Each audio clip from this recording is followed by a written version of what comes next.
Shopify presents cool sheets from aha to... I suffered from the wrong kind of hot in bed, heat-induced insomnia. That was my aha moment. Bed sheets that keep you cool. Then I thought, how do I even sell bed sheets? That's when I had the idea that made it all possible. Signing up on Shopify. This is Possibility, powered by Shopify. Sign up for a free trial at shopify.com/offer22. Shopify.com/offer22. Our greatest adventures can't be gift wrapped, but the smart wool gear that makes them possible can. Gloves to guide snowballs and serve as cold weather koozies, socks that warm toes and dash through the snow, base layers for skiing and avoiding real pants at home.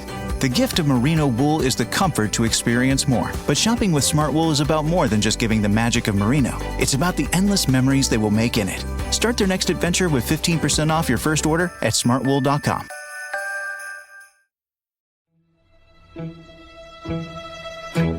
Bwaaa!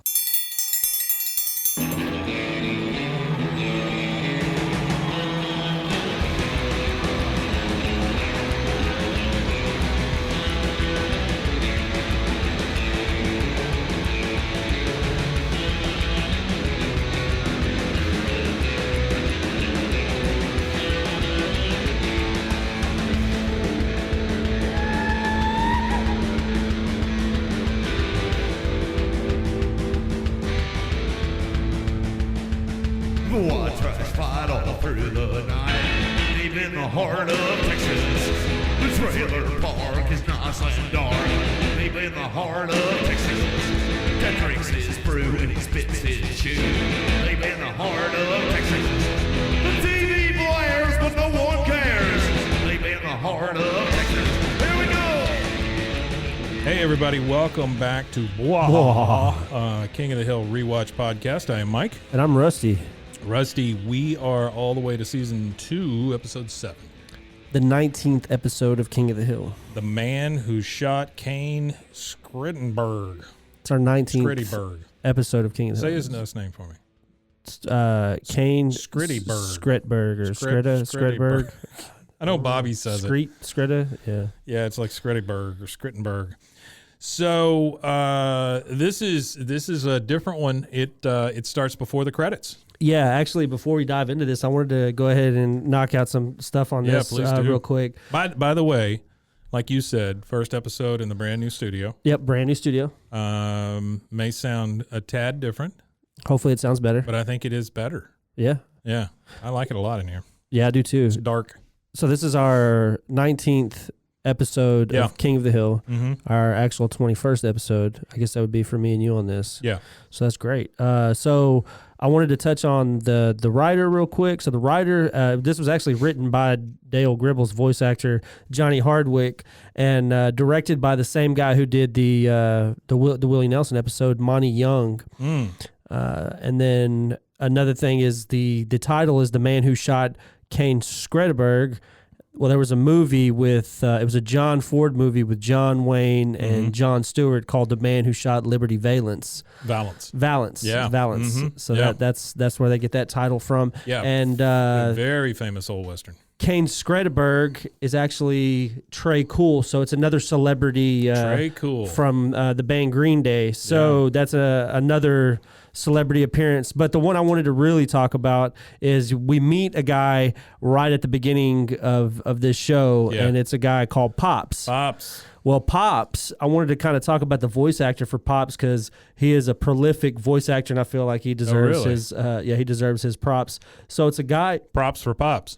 Yeah, it's a guy. Yeah, props for Pops. So it's a guy by the name of Jim Cummings. Okay. And he's done a lot of voice acting, stuff we've all heard for sure. So he's the current voice of Winnie the Pooh and Tigger. Oh. Winnie the Pooh and Tigger. And Tigger. Wow. But he's also known for doing Pete from the Mickey Mouse franchise. Yeah. Tantor the Elephant from Tarzan, Mr. Stork in Dumbo. He did Kaa, Colonel Hathi, and King Louie in the Jungle Book. He did the snake, the elephant, and like the original Jungle Book? The original Jungle Book. He was born in 1952. Oh, man. He also did Dick Dastardly. He also did Dastardly Taz, from the Wacky from Races? the original Wacky Races from the Hanna-Barbera stuff. Wow. He did Taz from Looney Tunes, Ed the Hyena and the Gopher in The Lion King. God, this guy just does voices, doesn't Yeah, he? he does. He does some great ones too, like Cat from Cat Dog. Like that's from my childhood. He did the Cheshire Cat in Alice in Wonderland.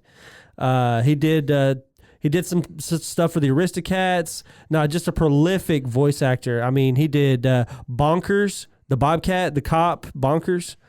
That was a TV show. Well, it was a TV show when I was a kid. It was a cop. Oh, he's cat thing. It was he's Bonkers. like a cheetah or something, right? Yeah, something like that. Yeah, and then he did some Powerpuff Girls stuff. Dr. Robotnik from Sonic. I don't know. He was just really, really. Dr. Robotnik, huh? Yeah. He was really, really prolific, and that was like the '90s cartoons and stuff that he did for the Sonic. And in King of the Hill, he does a few voice roles, but the two most iconic ones for me is this one and Topsy. Oh, he does Topsy He too. does Topsy. Huh? Oh, Yeah. wow. He actually does C. Everett Koop as well. But And Topsy. Oh, did he? yeah, he did C. Everett. Have we done that episode yet? Yeah. He did. We did. Turn yeah. that off. Turn that off. Yeah. So he did. That's he did great. that voice for that. That's great. Well, we start this one, like I said, before the credits. We've got Dale out there with his leaf blower. Yeah, and it's a terrible big one. leaf blower. It's a big It's a leaf huge blower. leaf blower. It's got like a backpack and the whole thing. Yeah. And he's trying to blow a pile of leaves, and obviously it's not working real well. And so Boomhauer comes over with a what looks to be a flathead screwdriver. Adjust the Tries carburetor, to I guess, adjust because it's it a little gas powered. bit. Right, So. right. And nothing happens, although Bill does say, wait a minute, just one of the leaves just moved. And, of course, Dale, not having any of it, he said, you're shoving it with the nozzle. And then Hank, with his U.S. American self, says, well, that's what you get for buying a Japanese leaf blower. Yeah, it's built for blowing those bonsai bushes and cherry Bonsai bushes blossoms. and cherry blossoms. That's right. And then we get Pops. Pops shows up. For crying out loud, it's 5:30. At 5:30. But what, at 5:30 in the afternoon or the morning? Yeah, I guess it's in the afternoon, yeah. He says he calls them punks and asks them to turn off that racket maker. It's called a leaf blower, Pops. And the thing I like about So this funny, episode the Hank. most You're is an Hank, it's say a that stuff. generational battle between like the middle-aged guy and the senior citizen and then the middle-aged guy and the teenagers. So it's like this weird generational battle that goes on through the whole show. Yeah, he tells him it's a newfangled, it runs on a newfangled device called the gasoline engine. Yeah. And they all just laugh it up. What's the hell's wrong with using a rake, you lazy punks? This is the World War II guy, yeah. Hank's like, a rake, you say? It's just so funny because it's like, I don't know, if you were out drag racing or something like that, it's what it feels like, you know, this old man shaking his fist at you and yelling at the clouds or whatever. And so he gives him crap about the rake and says, Bill, have you ever heard of a rake? And Bill says, no, it must have been for our time. And then Boomhauer launches into a whole thing about the Smithsonian and how it's next to Lincoln's hat and Archie's chair. Yeah, I seen a this. dang old rake over there at the Smithsonian next to Lincoln's hat and Archie's chair, dang old caveman section. And then the old man's one of my line, favorite lines, don't you cuss at me, Jimmy Dean. I'll set my dog on you. Jimmy Dean.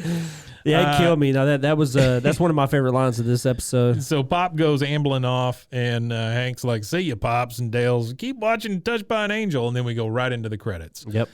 Credits. We got no bell, no yell. No bell, no yell. We just got our regular old credits. And then what is weird to me is the way this thing starts is by Bobby coming out looking like a vampire. Yeah, it looks rough. And then they're talking about how he just got over the chicken pox. Yep. And it's weird to me that like Bobby got the chicken pox and that wasn't an episode. Yeah, that should have been an episode. It seems like a whole extra It seems episode. like a wasted episode. It does. I like this particular episode though because it does kind of like do some crazy stuff with the animation and stuff. Mm-hmm. There's especially when you get into the paintball shooting. Yeah. And so he's talking about how Bobby got chickenpox at 12 years old, and he envies him because the doctor said that it could cause sterility in weaker children. Yeah. Like Bobby's big and strong. And then again, Dale being oblivious to his situation, or he might be, savvy to what's going on. But he goes, "My Joseph better not be sterile. I need my seed to live on. Certain plans of mine require additional gribbles." Certain plans and additional gribbles. Hank is very proud of Bobby for getting over the chicken pox, calls it a milestone. And says, so to celebrate, we can do anything you want. And you got Bobby and Joseph both just there laying on the ground like they're about to die. And hey, have you had chicken pox? I've had the chicken pox. When I was a little kid in England, they used to. I was like in a real close knit neighborhood, and it was row houses. So there was like 60 families on one side of the street and 60 families on the other side of the street. And what they're real used to close do, together, right? Yeah, I mean, I could reach out and knock on my neighbor's door. They're together. They're not close. Right. They are together. It's just one big row of houses, and all the women in the neighborhood were all friends, or not friends, but the kids were all at least friends. And when one kid in the neighborhood got chicken pox, they used to just get us all together. Oh, so there would be like 15 kids having a little party with ice cream and cake and having a good time, and everybody just gets it all at one time. Gets everybody sick at one time. But it's common. That used to be a common thing. Well, I mean, you can kind of understand it instead of it just circulating and circulating and circulating. Yeah, that's what it was. It was an attempt to knock it all out at once. So today you'd be taken away from your parents. Because it would go up and down the neighborhood is all it would do. Sure. Is because everybody played together. Well, and you can get really it again. It's not like, once it passes, you can't get it again. Yeah, and that's what it was. It was just like an effort to get everybody sick at once, so everybody would get it done and over with. Yeah.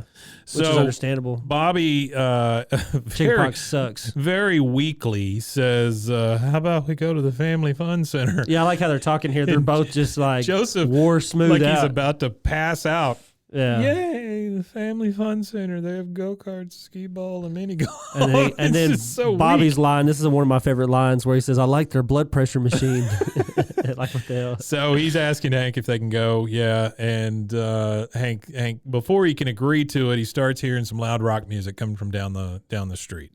Yep. And so he says it's not rock, it's only 3 chords. It's but okay God if you only know 3. Yeah, but put them in the right order. Put them in the right order. That's right. And so Dale talks about how it's been giving Nancy headaches all week, and then yesterday her back broke out in scratch marks. Yeah, this episode kind of like which is nuts. Was a little crazy. We'll get to the part where I think is the weirdest thing for this episode. And so Hank, being the guy who runs the neighborhood, basically, he says, "I'm going to go over there and straighten them out." I wonder if that music is what killed this as grass. They're walking up, they see grass. the dead grass. Yeah.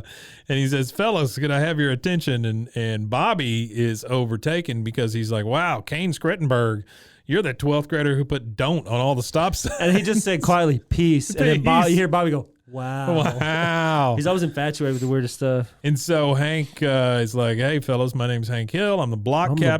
Block captain. What the hell's a block captain? No, it's not that. You don't know what a block, really? Have you ever lived in a neighborhood with a block captain? So if you have like a neighborhood watch, where people will go out and watch the neighborhood, make like sure there's no crime service. going on. Or the block captain maybe organizes the block parties, and if something's going on in the neighborhood that some guy doesn't Was it like that in the neighborhoods you grew up in as a kid like that? No, we really didn't have that, but the neighbors did kind of watch out for each other. Well, the neighbors always watched out for each other, but there wasn't like no organized effort to maintain the neighborhood. No, and we didn't have like an HOA or anything, which is good. Yeah, I would never want to live in an HOA. Yeah, that's nuts. They're telling you not to raise your flag on certain days and stuff. So he tells them he's the block captain.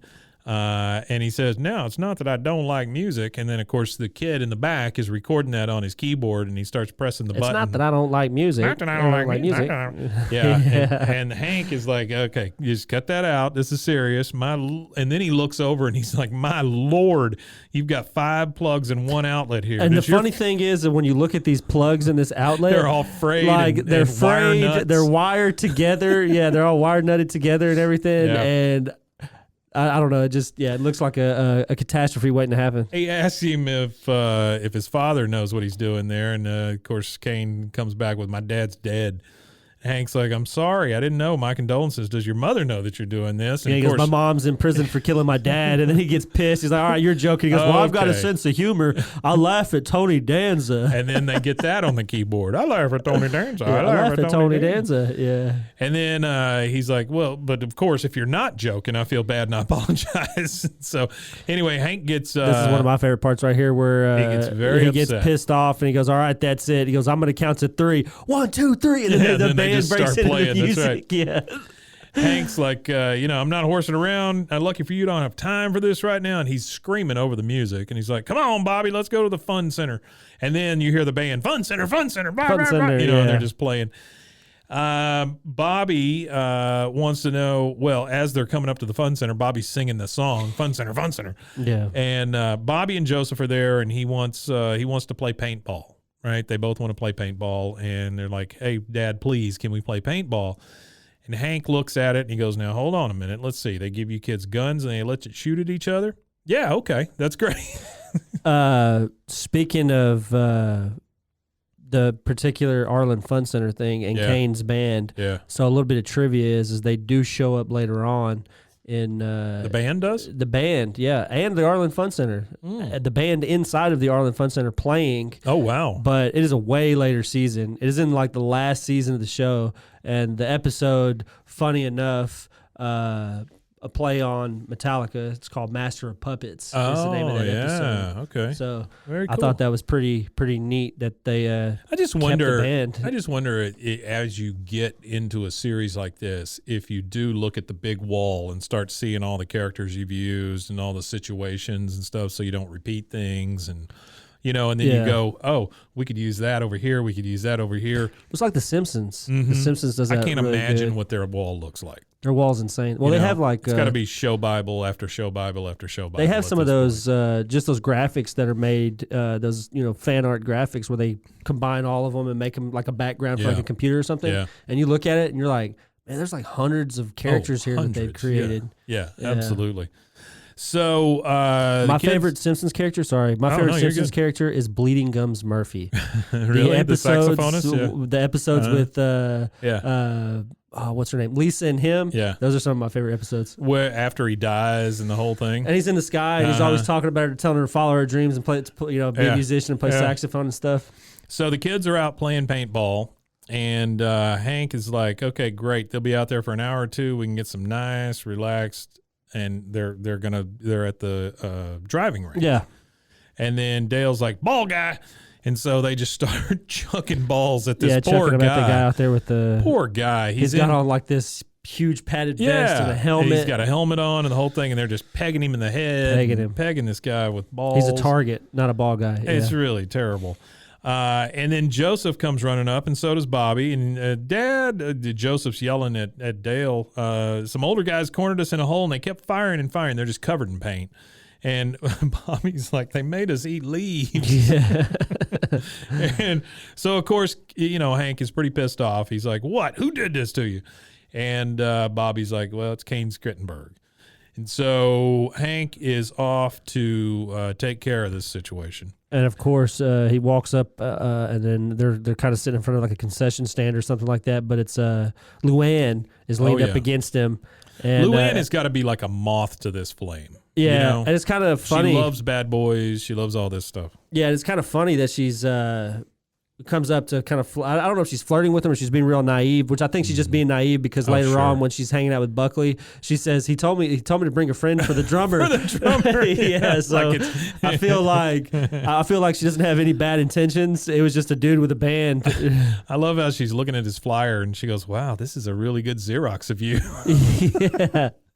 So Hank comes up and he's like, hey, you, what's wrong with you? Picking on little kids like that? How'd you like it if somebody bigger and stronger shot you up, you little freak? I mean, that's pretty aggressive for Hank. Yeah. But definitely. Again, somebody's picking on Bobby. So again, we see that family. He gets aggressive when nobody it's to do picks with his on family, Hank, Bobby, Peggy. I mean, they're pretty tight. And so one of the band members is like, Kane Skretteburg's never been shot. Damn right. The first guy to do it's not going to be some fat old desk jockey, is what Kane says to him. Oh, yeah. And then when Hank responds, this is really funny. And I know a lot of people that are like this. Oh, sure. They couldn't, do anything to save their life anymore, even though they were, some kind of really good athlete in high school. Right. But he says right here, I'm a finely tuned ex-high school athlete. I spent 4 years holding you guys like you upside down over toilets. And then that kid's line after that where he goes, I don't care how many guys you held in the men's room. You still can't beat us. It makes me think of last week's, though, where Hank's just on the side of the road going, hey, fatty, you're so fat. Or whatever. Yeah, definitely. So, because here he's holding kids over the toilet. And then we see also the flashback of him going, fatty, you're so fat or whatever.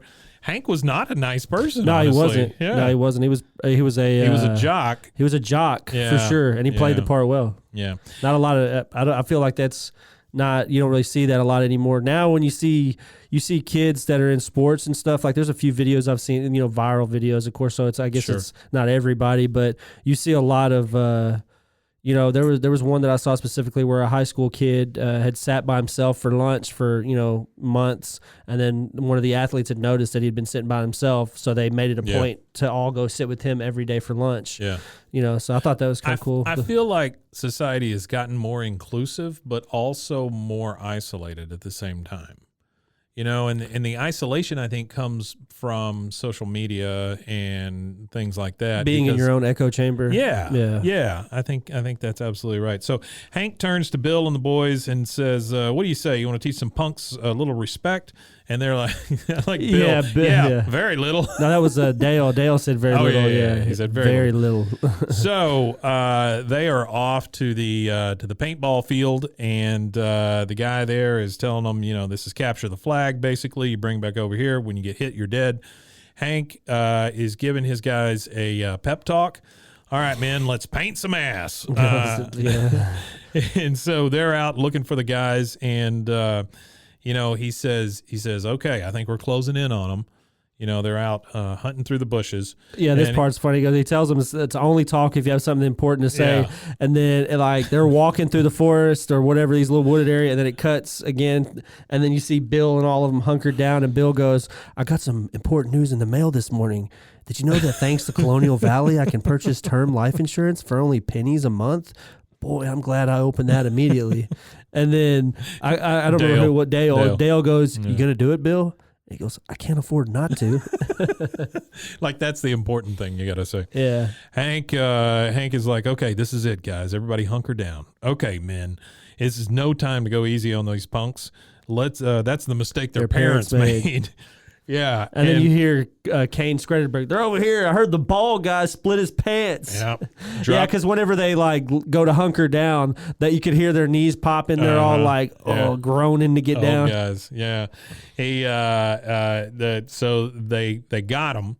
And he says, drop your weapons or suffer the consequences. And Hank's like, what? We lost already? Yeah. So obviously they hadn't been out there very long at all. He had no clue what they were doing either. It didn't look like. So they've basically taken them prisoner now. Yeah. And Hank is questioning this. He didn't know anything about prisoners. He says, where's that damn ref?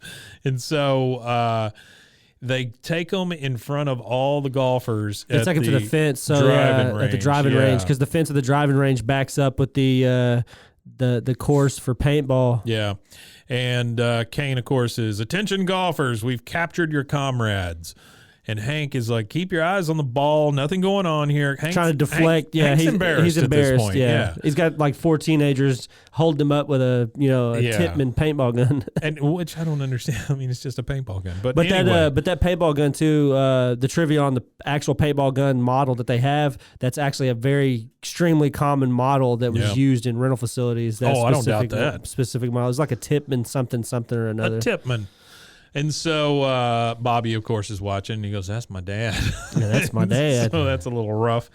And then they scream at the prisoners. They say, on your knees, prisoners. It's the rules. You're not cheaters, are you? And, of course, that gets to Hank because he never wants to be a cheater. So whether he knows. We saw that in the fishing one. He doesn't want to be a cheater. Yeah. Well, he ended up cheating anyway.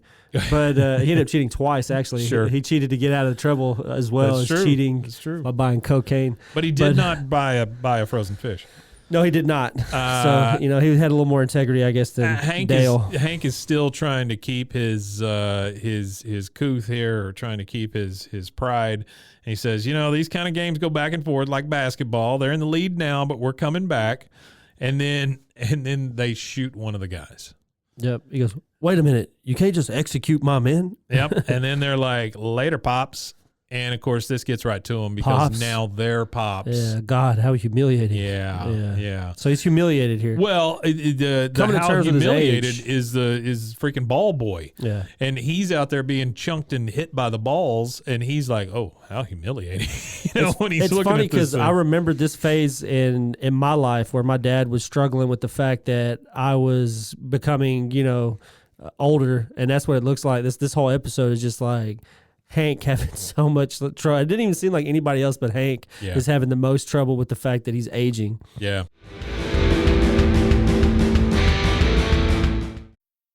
Our greatest adventures can't be gift wrapped, but the smart wool gear that makes them possible can.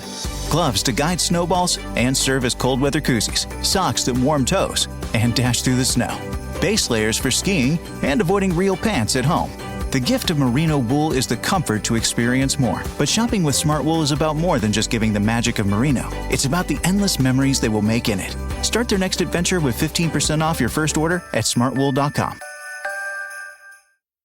It is summertime here in Central Texas, and I don't know about you, but I am already sweating. Oh yeah, I've got swamp ass and ball sweat more than I know what to do with. And you know, if it wasn't for Ballsy and their products, I'm sure right now I'd be able to smell my own balls. So I'm really thankful for their products. Yeah, you know, your cleanliness is a reflection of you, especially below the belt.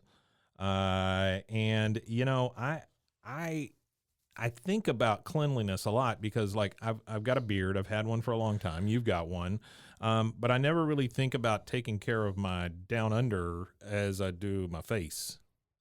Oh, yeah, absolutely. I don't think that a lot of people, think about keeping their balls clean and fresh. No.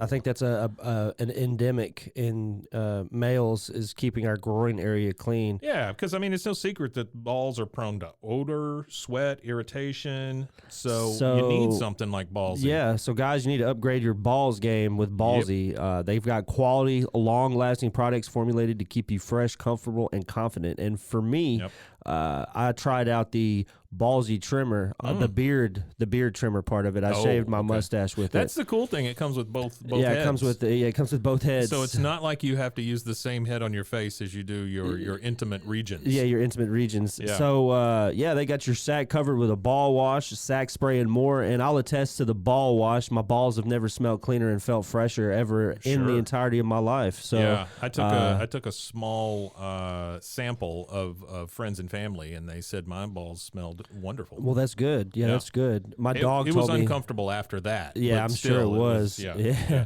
So, when you go to Ballsy, you can get different things like you can take a quiz to see where to start.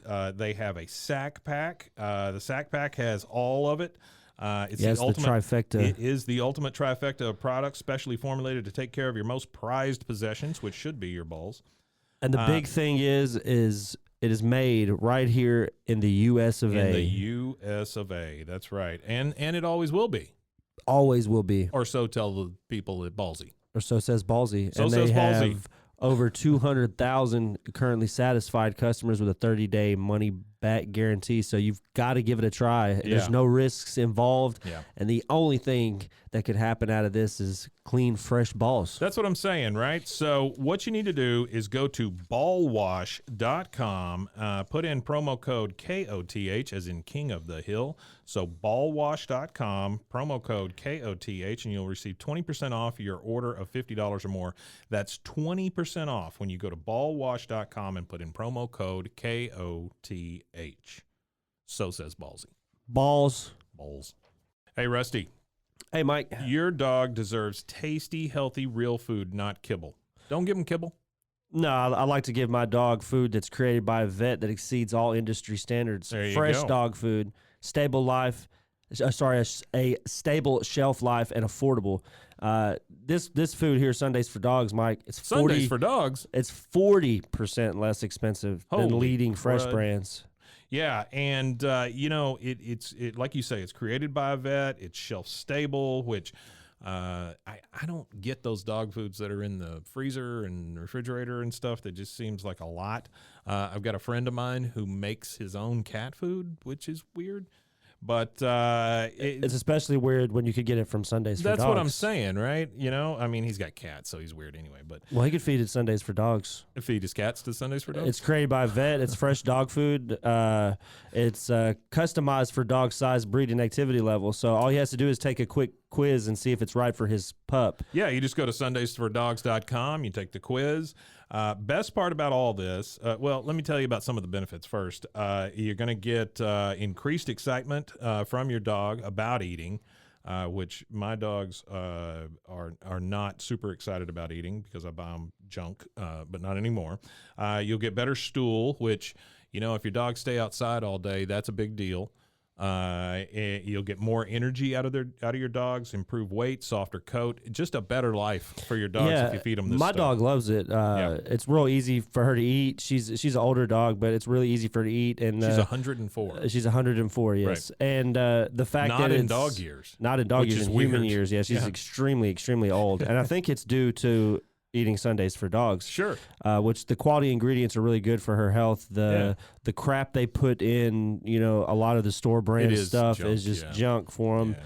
And a lot of filler and stuff like that. It's like feeding your kid Doritos all day. Yeah, that's what it is. It's like a bag of Doritos. That kid's going to stop up at some point. And Sundays for dogs is like a bag of carrots with... It is. It's like carrots and real meat and things just like good that. Stuff. Yeah. If you go to sundaysfordogs.com and take that quiz and figure out the right plan for your pup, the best part about that is you can get 35% off your first order if you use the code KOTH, as in King of the Hill, KOTH, and you'll get 35% off your order. Wow, 35%. That's a big deal. That most of these things you hear is 10%, but for this one, you go to sundaysfordogs.com, enter KOTH as the code, and get 35% off. Yeah, that's great. Woof.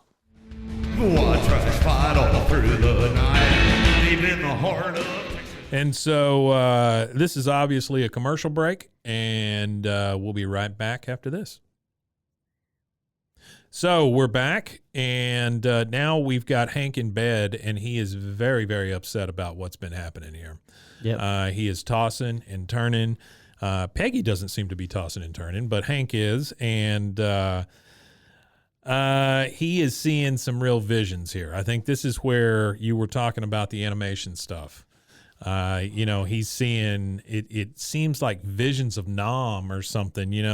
It's all of them going through the field, and they're all being popped by these kids. Yeah, and then they have they have like the weird big horse teeth guy. Yeah, when their mouths open real wide. It's kind of a Beetlejuice kind of looking. Yeah, it's kind of weird. It's like it reminds me of so many different like things, like Alice in Wonderland. And all the just like Dumbo, even like the weird scene in Dumbo with the pink elephants. Like, I don't know, just so much weird stuff going on. Had I not known, and I guess at the time you didn't, but it reminds me of the flashbacks that Cotton has in the future. I drank a beer one time called the Pink Elephant. Oh yeah? Yeah, it was in. I was in England, and when I was over there, I was just trying random beers, and I wanted to get drunk for the cheapest, so I was looking for the crazy beer with the highest alcohol content. And it was called the Pink Elephant, and they bring it out, and it's glass, and it's like over there, whenever you're served a beer in the glass that like the manufacturer designs kind of thing. Right, sure. So it was like a little, kind of looked like a little cognac glass, but it had like pink elephants. Oh wow! Kind of like etched on it, and that's what they would fill the beer with. Have you ever heard about like the pink elephant thing? No. So they a while or years ago, they used to say, like, when somebody's a drunk or an alcoholic or whatever, they were seeing pink elephants or whatever. Oh, that makes more sense for the Dumbo scene too, because they're drunk on beer from the casks. You got it. Okay. And so finally, we're out in the alley with the boys and Hank. And this is a funny scene. Boy, I love this everything is so uncomfortable. Yeah, I really like Johnny Hardwick's voice acting through this whole part right here, because he really has, like, Dale is like showing extreme anguish at this whole point. He's just like really, really just upset with everything that's going on. And well, Hank's asking if anybody wants a cold one. And he keeps saying cold one a lot. He goes, "You want a cold one? Got some cold ones here. Bill They're cold." Also, he's talking about the cold ones. Yeah. And then Hank's like, "Boy, that sure is cold. I should wear some mittens or whatever." And it's just so uncomfortable. None of these guys know how to act around each other. After they just got their asses whipped. They don't. That's what it is. They don't get their asses whipped. They don't lose. Yeah. They got their asses whipped and lost in the same frame, because they're standing here now, everybody with welts. That's right. All over them. And then Bill, this is how we know Bill wears the same shirt most of the time. He has the big purple stain. Everybody else is in clean clothes. Bill has like but two Bill shirts. has on the wife beater. The wife beater with the purple stain or whatever on it. Stains all over it. Yeah, and then I like this part right here where you got Dale, where he goes, "How long are we going to keep up this false charade?" And then you hear Boomhauer go, "Charade." Man, I tell you what, the word's pronounced charade. Yeah, Dale literally has a breakdown right in front of everybody. He's crumbling. And Hank then has his breakdown. He's like, "You want a cold one? Here's a cold one for you. I hope you're all happy. There's no cold ones left for me." And he's literally holding cold ones in his hand. Yeah. Dale's like, "Open up your eyes, man. You're holding a beer." You call this beer? Guatemala? Who bought this stuff? Guatemala. And then Bill goes, "Not me." And then Hank is mean as hell. Of course not, Bill. Bill buy beer? No, you need to do that when you got friends to mooch off of. Yeah, and then Bill has his little breakdown. He's like, "Well, when my wife left me and I was lazy and dependent, did even one of you find me a new one? No." Yeah, which is really, that's a weird thing to do about. And then things are going bad because Dale is the one who's the voice of reason. He's like, stop it, I can't stand the fighting. And he goes, "Yeah, we know that. You showed that on the paintball field." And he runs off screaming, "I am not a coward." Yeah. And then you get... Boomhauer looks over at him. Dang old bully man. And leaves. Yeah. And so the next thing we see is Hank kind of wandering up on Luann. And Luann is there braiding Bobby's hair into like the smallest little nub on the back of his head. And he says, "What are you doing?" Actually, this is another little bit of trivia for this scene right here. So while she's fixing his hair, there's a song playing in the background. There was an album in 1997, Green Day's first album, called Nimrod. They're playing a song called "The Prosthetic Head." Oh, are they? In that particular scene. Oh, because what's his name's in the band. Yeah, he's in the band. Yeah. So I imagine, they got him and the rights to that song pretty cheap. And so Luann's like, "I'm helping Bobby look like Kane." And she's got that, I mean, it's the tiniest little nub, man. It looks like, do you know, I don't know if you ever have eaten like liver pate or not, like the liver sausage? No, I don't eat You don't eat that? You don't eat liver. That? Well, I mean, I've eaten pate, but not, pate. I guess goose you know how pate has the little thing at the end of it? Like it has like the packaging, or even breakfast sausage has a little metal deal and it has a little piece of plastic. That's what his head looks like, a little nub off of the little plastic on sausage, And so Bobby is just feigning over Kane. He's so cool. He said I could be the Stubborn Stains groupie. So Stubborn Stains. Hank did not like that at all because the word is roadie, Bobby. Yeah. It's not, he meant roadie. At least I hope to God. Yeah. For those of you who don't know, a groupie would mean a little bit more than, what I think Bobby intends here. A few favors on the bus. A few favors on the bus. We now see Hank and Peggy in bed, and Hank is really squinting at stuff, and Peggy's like, "Hank, for goodness sake, just put on your glasses." And Hank, really feeling it, says, "Only old people need glasses to read. I use mine to drive and run and jump." And then he's looking at He's looking at Peggy this whole time, and she looks at him with you could see the look. She's giving him kind of a look or whatever. Anybody that's married or been married or been in a relationship with a woman has not seen this look. Oh, yeah. So he gives the look, and he can't even see it. He's like squinting, and she's like, "Hank, I'm giving you a look." He's like, okay. Yeah, and Peggy's like, "What is it, Hank?" Yeah, there's something bugging him for sure. And Hank's like, "Those kids, I just can't take it anymore." And Peggy says, "Just tell them to knock it off." And Hank's like, "Who, me? I've already got my slippers off. Maybe you should tell them." Yeah, and then this is where you see Peggy doing what Peggy does best. She boosts Hank up, and she starts yelling at him, "Have you forgotten who you are? You are Hank freaking Hill, the man who won the Texas Propane Association Blue Flame of Valor Award, the man who drove raccoon after raccoon out of our attic armed only with a broom handle and a pillowcase, the man whose sperm struggled through that tiny urethra God cursed you with to create our wonderful son.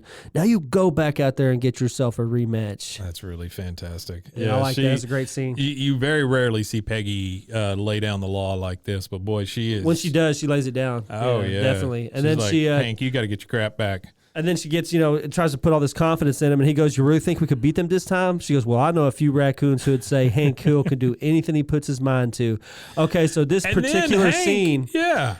I don't know why it doesn't have it here. It doesn't have it where it says, oh, yeah, he does. He says right there, anything. It gives her the eye. It gives her the eye, insinuating to, sex or whatever, which is really weird. Weird. And then the even weirder thing is in the next scene, you could hear their bed squeaking.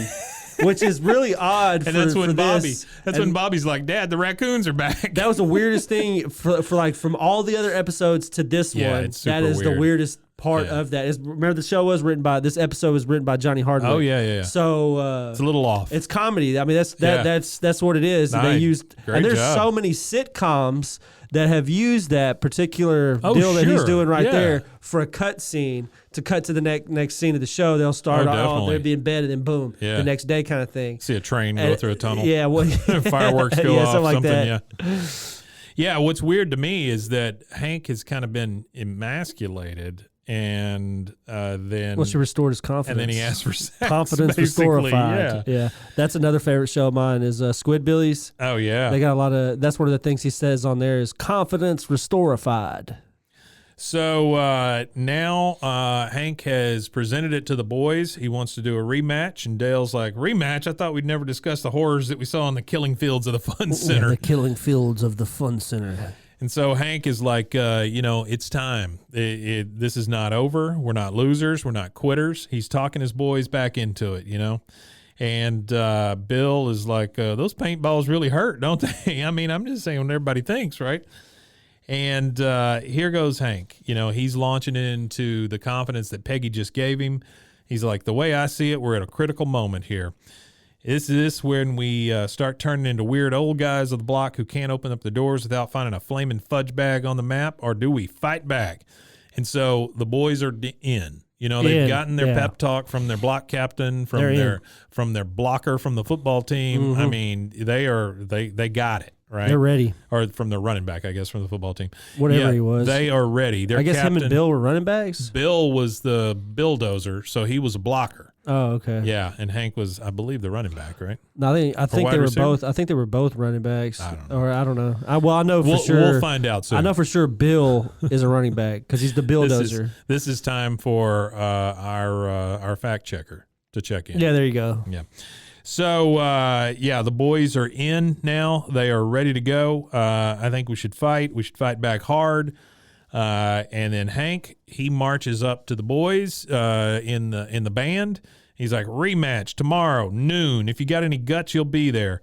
And then they tell him, sorry, Pops, my car broke down. And, of course, Hank and Bill and them being who they are, they immediately fix the kids' cars. And they fixed the kid's car. Yeah, he fixes the kid's car. They get out there, crank it up, and then they he broke looks, now. Then he looks at him and he's like, rematch tomorrow noon. If you got any guts, you'll be there. It's really weird in this scene, too, because the one thing I noticed, I don't know if it's an animation error or something like that, but Hank's eyes look really, really wonky in that scene. They look really, really weird. I didn't notice that, yeah. Maybe he's just pissed. Yeah, you have to go back and check it out. His he's eyes pretty look pissed really off at this point. Really weird. He's ready to go. Because this doesn't happen to them. No, it doesn't. It does not ever happen to them, you're right. And so they go out there to get their rematch. The problem is they come back immediately. You don't see the rematch. They just come back and they're getting out of the car and they're all covered in paint. And Hank's like, well, at least this time one of us got a shot off. Yeah. Oh, the funny thing here, too, I thought was weird that when they're all like, they pull up and then they all get out of the car or whatever after they got their asses whipped. And what's his name takes off all his clothes. Yeah, Boomhauer. Boomhauer strips down into his his leopard print underwear and then walks across the street. Yeah, he. So we see everybody in the alley and Pops. They're all talking. Yeah, they're about, all standing out there together. Yeah, they're just like yep, and then Pops, yes sirree, Yeah, yes sirree. And then Hank's like, well, it's agreed, we're old. And Pop starts telling them about how he got used. They should get used to it. You're in for the downhill ride of your life. And then Bill, like some sort of insurance salesman, again tells them the Colonial Valley, you can get $40,000 of stroke coverage just for signing up. Just for signing up. And then the old man, he's like, that's not chump change. And then Bill's like, and you can never be denied coverage based on what you eat. Which now we know why Bill bought the insurance. Yeah, so he can eat whatever the hell he That's wants, which is kind right. of funny. I don't even think that exists, does it? Is there like when you're signing up for life insurance? No, I don't think they say anything about what you eat. I don't think they say about what you eat. Smoking. I know smoking. Yeah. And Hank's like, okay, well, I guess I better check this out. It's never too early to think about dying, which is, it's rough, man. Yeah, it's really, really rough. So here they go. They are standing there. They're talking about insurance. They're talking about dying. They're feeling very old. Here come those kids driving by, and it is literally a drive-by. They're just Literally pop, a drive pop, by. pop. They shoot Hit them with paint. Bill straight in the forehead. Yep. They only shoot Bill that whole time. Put them down. Yeah. And then the old man goes, well, if you shake your fists at them, they won't come back. And so you see him at the end of the street, and he's like, oh, they want some more? So he turns around, and they shoot Bill in the chest. And then Hank's like, well, I thought you said they wouldn't come back. And the Pops has one of the best lines. He's like, if I could understand teenagers, I wouldn't get my mailbox knocked over every week. Yeah. So Hank has had enough. Second drive-by, they come back and they hit Bill again. He's down for the count. Hank is like, you know what? If we don't want to end up feeble and helpless like Pops, and Pops is standing right there, which is crazy. He goes, we got to do what he never did. Understand the mind of a teenager. Observe its habits. Learn its ways. That's how we beat these punks. And then Pops looks around and he goes, who's Pops? Yeah, he doesn't even know who Pops is. He is. That's right. And so now we see the boys doing some research. They've all got these tiny little tablets or these little books in their pocket, and they're keeping notes on teenagers. First one is Bill. Bill is up just shaving the heads of all these kids that are coming into the Army. And then one of them, he shaves one's head, and the rest of them start laughing. And he's like, oh, teenagers can be so cruel. And then he looks at the kid and says, okay, pimples, hop up. Yeah. Yeah. And then we go back to Luann talking to Buckley now, and she goes, Buckley, and I'm assuming this is an argument they're having. Yeah. This is in the Megalomart, and Buckley's up on a ladder. He's putting together a big display.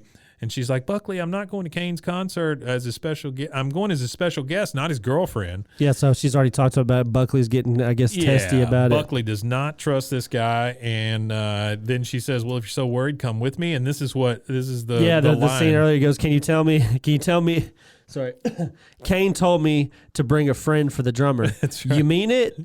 Stock boy, we need some sugar in aisle 3. Which is weird because I've never heard Luann talk like that either. Yeah, I haven't either. Yeah. It was it's a very sexual episode, honestly, in some pieces.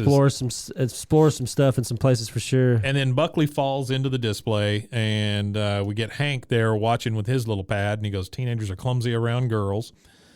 And then we get Dale. He is out spraying his poison on things, and he sprays it literally right on this kid's lunch. Veggie wrap. Yeah. And the guy's like, jerkwad, you sprayed poison in my veggie wrap, which he did. He sprayed a lot of poison on this poor kid's lunch. Teenagers show no respect for a man in uniform. That's right. That's his entry into this. And then, so they've done all their research, and now they are going up to tell them that there's a second rematch. And Hank approaches the kids, and they're like, hey, Pops, how'd you know how to find us here? And he says, well, it's a school day, isn't it? Yeah. Which I thought was great. That is a good one. And so they're like, you ready for a fresh coat? And he's steeled his mind now, right? He is ready to go. Yep. He's like, you boys seem pretty sure of yourselves. Maybe you'd like to put a little wager on today's match. And they go back and forth, and he says that he's going to make the stakes high for both of them. That Kane's going to put up his amplifier. And he'll put up Bill's leaf blower. He's going to put up Bill's leaf blower, which has zero consequences for Hank. Zero. So they agree to it. Yep, you got a deal. Yep. And they're out doing their second rematch. They're out in the woods like they were before, and Bill's like wandering around. He's like, "Guys, where are you? I twisted my ankle." Time out, which you could tell that he's using. That you could tell that they're using Bill as the bait here. So he goes on. He goes, "Don't shoot" or whatever. He screams, "Uncle!" Screams, "Uncle!" Yeah. And then you were right, Bill. Teenagers are cruel. The kids come up and shoot him anyway. Yeah, they shoot him anyway. Yeah. And you were right, Bill. Teenagers are cruel. They'll pick on the slowest, heaviest. Well, the most important thing is you were right, Bill. Heaviest. And Bill's like, well, I still don't see why I had to be the decoy. And Dale fires back with, well, you were going to get shot anyway. Yeah. And Bill's like, still. And so then we see them with a little tape recorder, and they've got Luann on the tape recorder as bait. And she's like, hi, it's Luann. How you doing? And she says, leave a message after the beep. And then out comes Dale, shoots the kids who are listening to Luann's voice. And he just starts dancing around, beep, beep, beep, beep, beep. And then he shoots Boomhauer. He shoots Boomhauer on accident. He goes, you got to watch that friendly fire, man. You don't need to doggone frag me like I'm a dang old. I can't help it. They train me too well. That's right. Dale is the most efficient killing machine the world has ever, and then they shoot him. And so they're like 3 down and 1 to go, and then you see Kane approaching the ball boy, or who you think is the ball boy. His back is turned, and he said, "Did you see some pot-bellied old guy with loser glasses come huffing past here?" Hank turns around, and he's like, "Sure, he's traveling up the creek bed to cover his tracks. And young fella, you lose," and then shoots him, and he's got him. They have conquered the teenagers. Yep. And everything is back to the way it should be. Right? Yeah. I mean, it's the old guys won. Hank kind of taunts him with, "You're going to enjoy the world of acoustics." Takes his amplifier. Takes the amplifier, and that's it for him. And then we see those kids, and they are trying real hard to play acoustically, and it just sounds like crap. You can't play. I guess they were playing grunge pop. Punk, grunge-ish, punkish music. Something like that. Yeah, you definitely need electricity for that. And then they see the garage door goes up, and there's a flaming bag of poop there. The kids have been taken in by their own thing, and Hank says he takes a lot of delight in the fact that the kids are trying to stomp out the fire. Yeah. Pops is there, and he's like, "There's duties in there." Right? There's duties in there. Hank's like, There sure is, Pops. There sure is.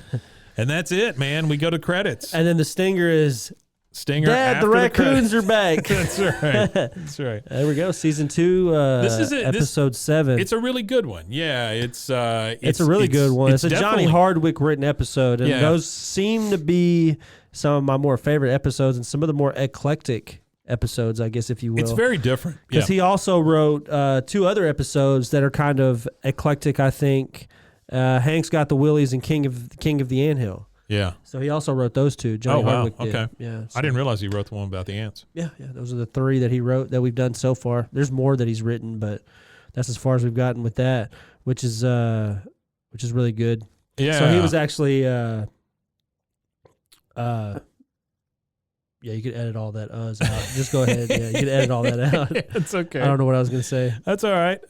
This was a great one, man. Good episode. We're moving forward here.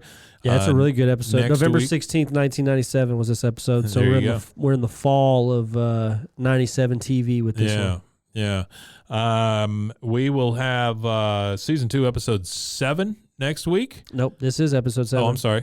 We're already on episode 8. Yeah, we're already on episode 8, Mike. We're moving through season 2. Man, I'm old. I'm lost. I'm lost too. I got to get some of that colonial life. I wonder, some of that colonial life. I wonder how many more episodes we have for this season. Okay, so we're on 8. We'll say we're on 8. Yeah. So we have 9 to 23 left. So there you go, guys. That's how much we got left this season 2. We're not quite halfway. 15 left in this season. Yeah, but it goes quick. It goes quick, and we're getting. We've been shooting through quick these at things, it. I'm really ready for, the Manger Babies episode that's coming up in a few, and then you have a whole episode pertaining to Leanne's saga. That's a really good Manger episode. Babies ends up becoming like an extra character in the entire show. And then one of my favorite 2-part overlap parachute 2 seasons. No, this is not the parachute. This is the propane boom. So this is the Megalomart explosion happens at the end of this season. That's a big one. Which carries us on into the next season with the first episode being the part 2. Weird for an animated show to have a cliffhanger like that, but it is. They did it a few times, and they did it great, and they did a great job with it. And I think that's it's reminiscent when you go and look at The Office has a couple episodes that cliffhangers. Parks and Rec has the cliffhangers. But for animation, it's crazy. Odd. Yeah. Well, it's like a situational comedy. It's like a sitcom, more so than The Simpsons, whereas The Simpsons talked about everything that was going on in the world at that time, pop culture and all that. King of the Hill really doesn't do that. The world of King of the Hill is more like reality than anything else. Yeah, and I think that's what they did. Like if you made this show with real human beings instead of animated characters, it would still be just as funny. That's true. You know, and That's not true. many. I don't know that you animated could pull shows everything you could do off, that. but yeah. Yeah, I mean, you you couldn't definitely would take have a The hard time Simpsons. with her falling out of the plane and stuff. Yeah, some of that stuff you'd have a harder time with, but I mean, they could make that realistic because there's women that they base that on a real life story of a woman that fell, that far. So it's possible to survive those things. It is a little more far fetched, but it's I've not always that far been, though. No, it's not that far, and that's what I said. I've always been an advocate for a live action King of the Hill. I think it would be great. I don't know who they would use I for just don't what. know who you'd get for Hank. I don't know who you would get for Hank. Hank would be the hardest one. Hank would be the hardest one. Yeah. Maybe what's the guy's name that he plays? He's on The Office. Is Kochner? He plays. Oh yeah, David Kochner. Yeah, David Kochner. Yeah. I think he would be a good Hank. Maybe. Yeah. I don't know. He'd have to put on the Texas accent though, and that might be a little tough for that guy. Yeah, and then maybe I would love to see it a bunch of people that you don't know. A bunch of people you don't know. Yeah, that'd be cool. But well, I think you would have the one that you would have to pick. I feel like would be Matthew McConaughey for Boomhauer. Buckley. Or Buckley, that'd be wild. Buckley is Boomhauer. Yeah, Boomhauer would be pretty perfect. I think he would be. I think that would be a perfect. That would be one that you would just because Matthew McConaughey has the Southern accent, but he speaks real slow, of course. But if he sped it up, when did oh shoot, what's the movie he's in with All Right? Oh, Dazed and Confused. Yeah, when did that come out? 80s. Was it late 80s? I think it was 90s, but. Yeah, look real quick and see when that came out. 1993. Yeah, okay. 93. Okay. And we're in 97 here? Ish, yeah. Okay. I just wonder if Boomhauer was in any way based on McConaughey. I don't know. Because I don't know his origins. That does fit like a friggin' glove, though. Yeah, Boomhauer's origins is only his voice. Yeah. His voice only has the origin story, so I don't really know where the actual character comes from outside of. That'd be funny to know. Yeah, I don't know who he's modeled on. You only know where his speech comes from, and that'd be super funny to know though if that's what that was.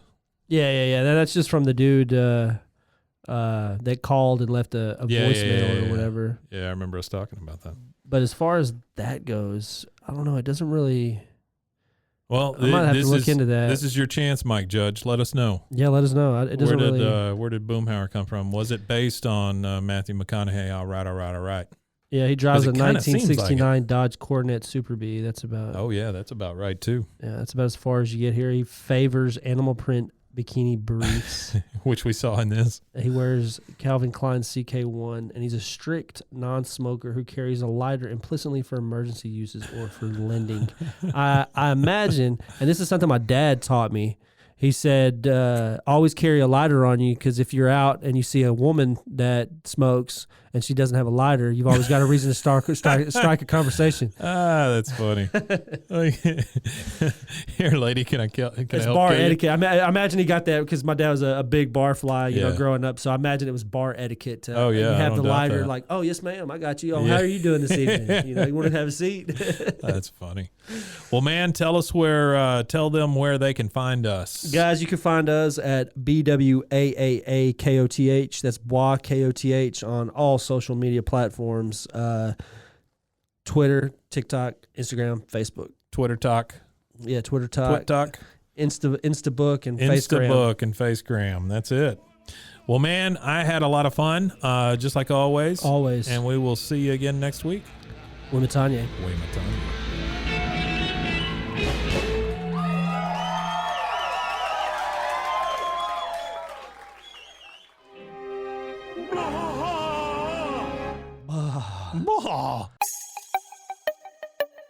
This has been a Rogue Media podcast.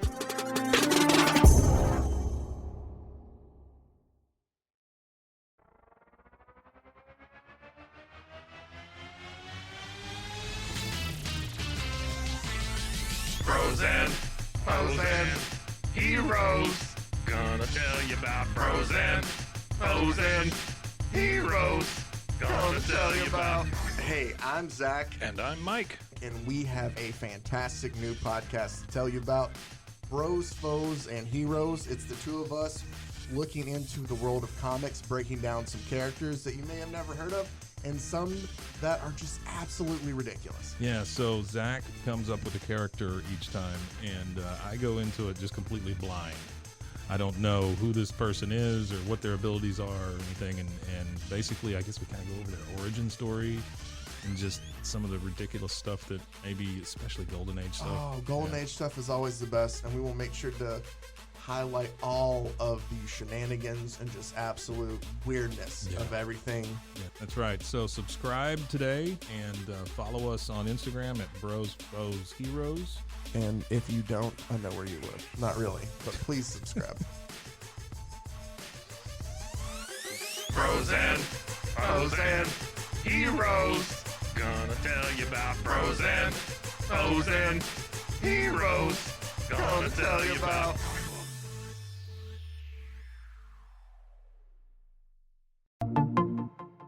Welcome to One Star Rewind, a new podcast about those dreaded one-star reviews that every business owner hates to receive, but yet every customer loves to read. During this podcast, we will peel back that one-star review to better understand how it happened, when it happened, and what the business owner is doing after receiving that one-star review.